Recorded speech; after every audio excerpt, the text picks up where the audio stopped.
Hi, welcome back. This is also a part of State of the Union, and especially State of West Virginia. So this is a special message for our governor and also the House Legislature, the Senate of West Virginia. I am Susan Maud Buchser-Lochocki, a concerned citizen and a potential candidate for the House of Delegates from the core region here in Monongalia County. And this is about sidewalks. So I have lived in a country, and I've been to many countries that have lots of sidewalks.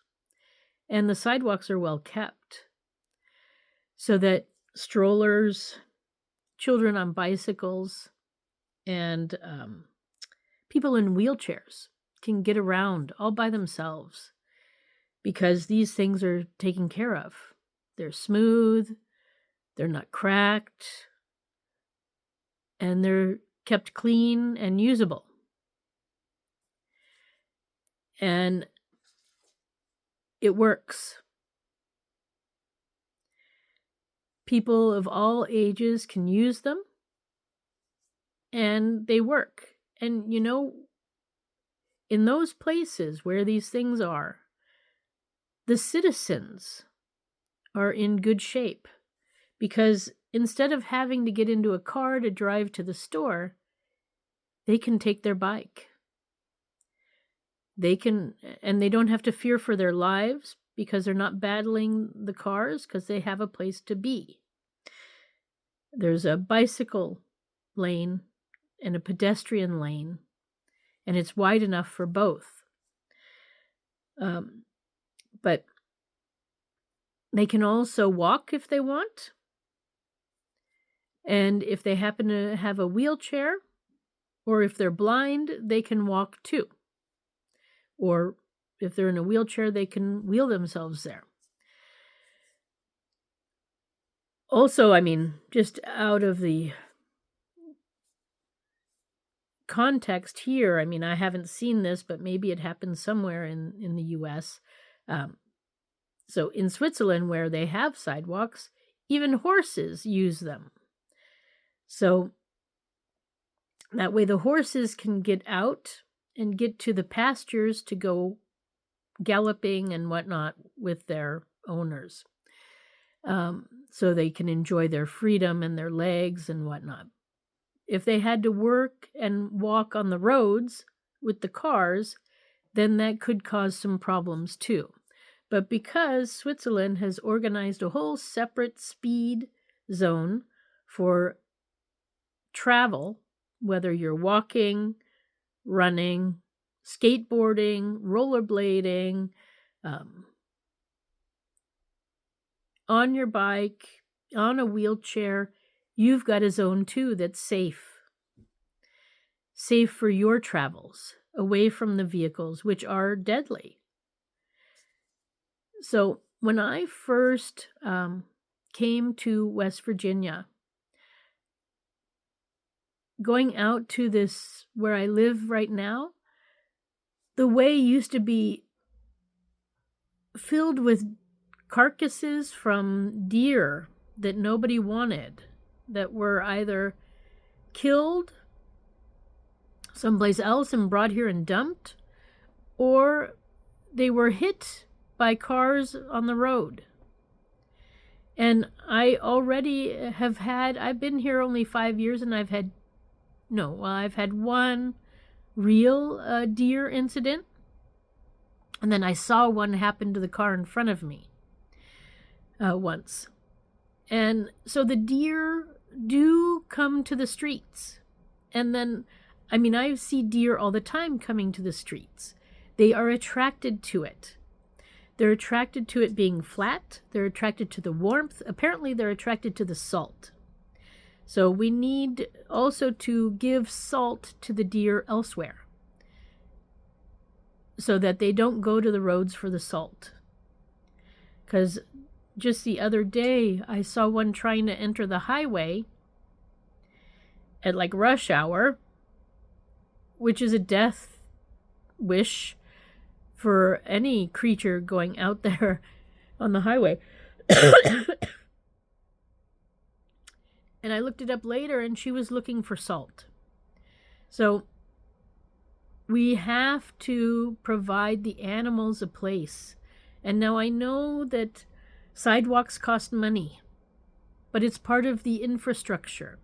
And it will not only help to keep the deer off the roads where less car accidents will happen, but it will also give a place for our families and our people to walk safely and cause less human accidents too, and deaths, to the store and back, and give a place for exercise outside with possibly fresh air. I mean, West Virginia does a lot of good things. I like that we're covered with trees. We've got a lot of nature here, and it's wonderful. So that part we do very well. Congratulations. But that's only because you don't have to do anything. You just let Mother Nature do her work. And she does a great job. So it's time for us humans to do our part. And we've got these deadly things called vehicles that we'd like to drive on the roads, and we drive fast. And sometimes somebody is confronted with an animal in front of them, and they can't stop in time, and then they hit it. So this will prevent that by making a sidewalk near or next to the road with a little divider, because we don't want people from the road going into the sidewalk. So, and that way bike riding can happen, rollerblading can happen, and we can get our citizens moving again. Even if it's just a 20-minute walk a day. That's all that's needed. But the way we have it right now is we're forcing all creatures to be on the roadways. And then we've got vehicles that are blinded from headlights. It's a disaster. I can't tell you how many people, too, I've seen walking around at night next to the street or on the street, on a roadway, and they're wearing dark things. You can hardly even see them. This is also stupid. Wear a reflector. Wear lighter colors, especially in winter, so we can see you. So, by giving a sidewalk, let me get back to the sidewalk concept. The deer can go there. And if you use salt to clean the sidewalk off, the deer will go there and eat the salt in safety. And then with that said, knowing that they want the salt, maybe we have to start using salt that is deer friendly. And you hunters out there, you need to know that the deer are eating the salt, so then you're eating the salt. Is that what you want?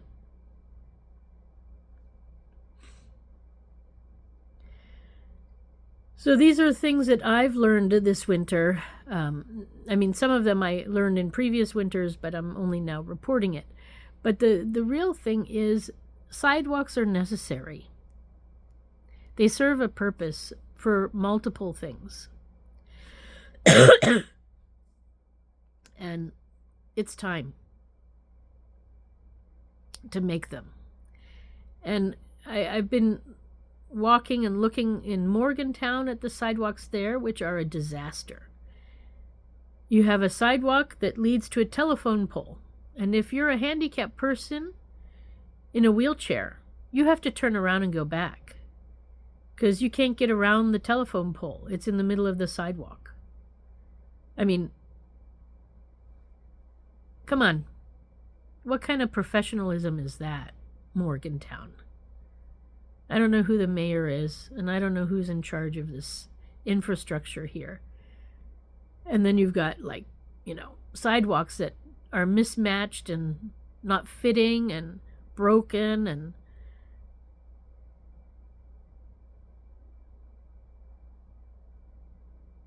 I'm sure we have tax money for this. It should be possible.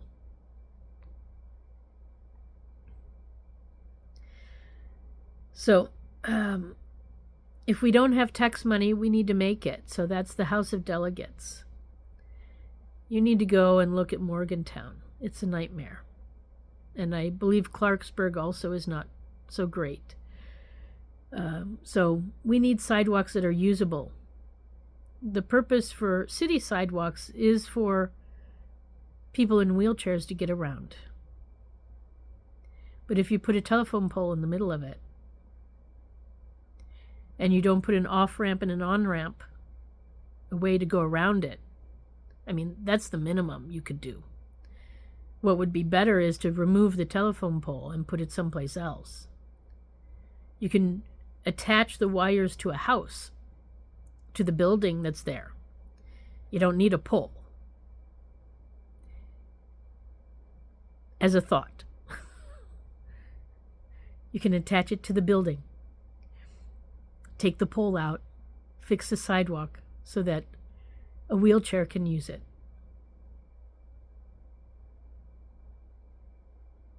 Hello? But what do I know? I'm just a woman. Right? So, Morgantowners, you deserve better. Hold your delegates accountable. Send them a message. Send your governor a message. This is unacceptable. It's, I don't know what is going on here, but these people have no clue to what they're doing. And they're getting your tax money in their pocket. Is that what you want? It's not what I want. So write your people, let them know. If you write the governor, it becomes official documents and can be seen somewhere. I don't know where, but someplace. So definitely send a message there. Hit them with two things. And like and subscribe to their pages online and let them know online too that this is unacceptable. We have to look out for our handicapped people or people who are hospitalized and getting out because they had cancer and they're in a wheelchair and they're trying to go someplace and they can't get there. That's not acceptable. I don't want that for any of us. Nor should you. So it is time to hold our politicians, the Democrats and Republicans, accountable.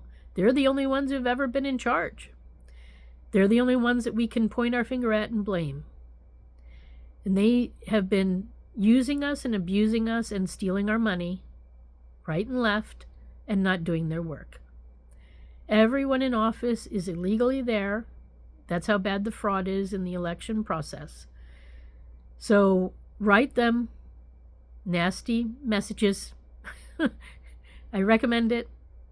Tell them this is not acceptable. I mean, don't get too nasty.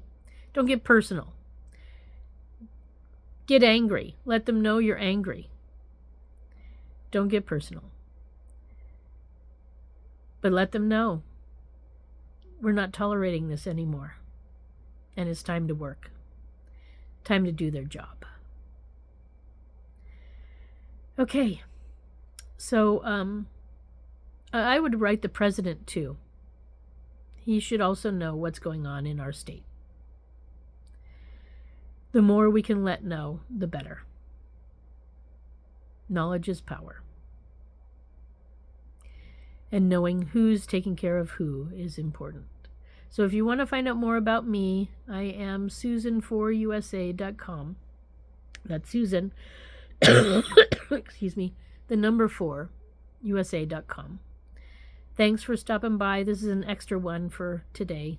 It's a part 2 of 2. Part 2. Okay, bye for now.